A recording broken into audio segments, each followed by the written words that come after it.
Happy New Year! Wishing you a wonderful 2025. 2024 was a great year for many investors as the S&P 500 returned 24%. I managed to beat that return for my clients whose fully offshore portfolios in dollars or pounds I manage on a full discretion, fully managed basis without taking too much risk. Best part of this is that it's not a long-only strategy. I expect to return double-digit returns to my clients, whether the markets go up, down, or sideways in 2025 and beyond.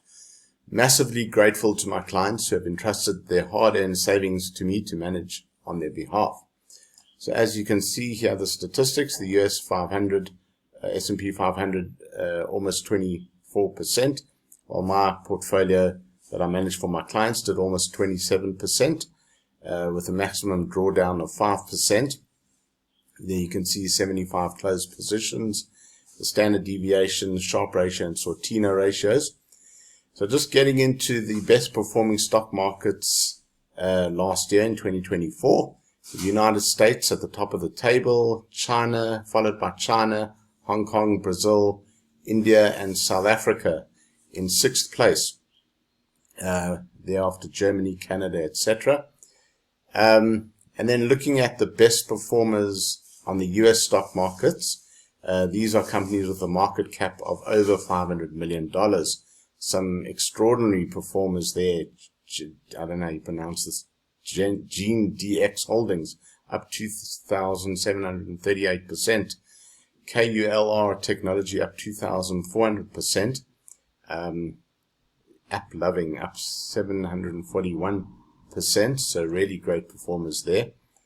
But then looking at the worst performers in the US, Smart Closet down 100%, LATAM Airlines down 98%.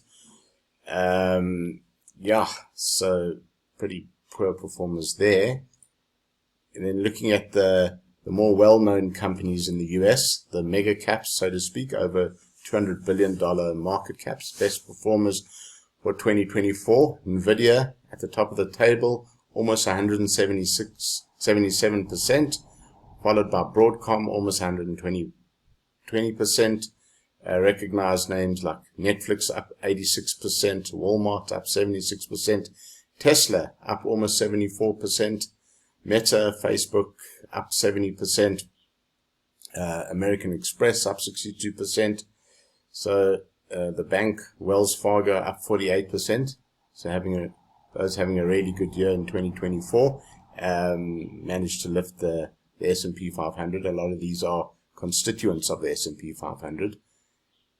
But then looking at the worst performers on the mega caps, greater than $200 billion, Media, don't try to pronounce it, Nusantara. Nestle, there we go, recognize one, minus 27%.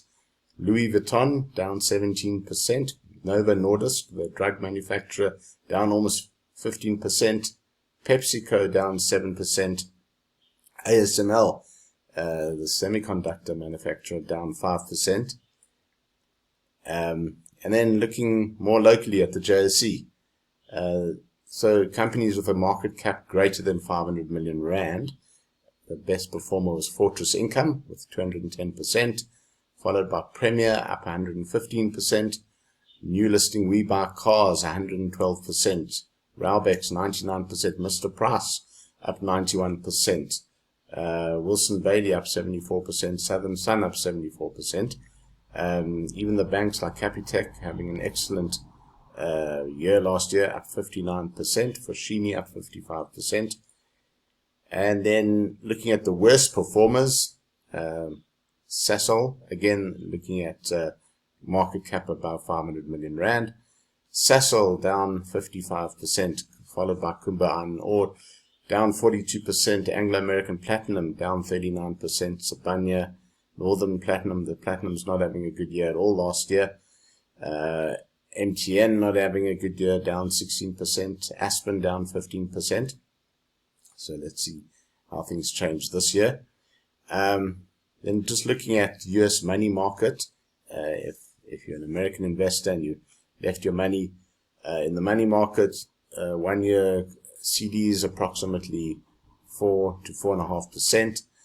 The South African money market average deposit rate was around 8.2 to 8.4% thereabouts. US bonds, total return of approximately 5.2%. I could only get data up to the third quarter of 2024. South African bonds having an excellent year. The FTSE JSE All Bond Index returned a staggering 26% to the end of September 2024. Again, I couldn't get to the end of the year, but I think that's on the back of the election held in April, which was had a favorable outcome for South African bonds. Gold, one of the best performers in a decade in 2024, recording a 26% growth, fueled by central bank purchases, geopolitical tensions, and expectations of accommodative monetary policies by global central banks. So that is quite an interesting one. And then looking at the cryptocurrency world, cryptocurrency is the best performance for the year. Again, not sure how to pronounce this. Pepe up 1,571%. SUI up 509%. Dogecoin, Elon Musk's favorite, 333% performer. XRP up 303%. And Bitcoin, the most well-known and largest by market cap cryptocurrency, up 135% in 2024. But looking at the worst performing cryptos in 2024, Multiverse down 60%, Bitcoin SV down 56%, Optimism down 54%, not so optimistic, Arbitrum up minus 15%, and so yeah, not all roses with the cryptocurrency world. What to expect in 2024? Well, here in 2025, sorry. Looking at Goldman Sachs, they think the US economy, they expect, this is predictions from Goldman Sachs, they're expecting US GDP growth of 2.4%, citing robust income growth and financial easing. Inflation is forecast to slow to 2.4% by December 2025. They expect unemployment to edge down 4%.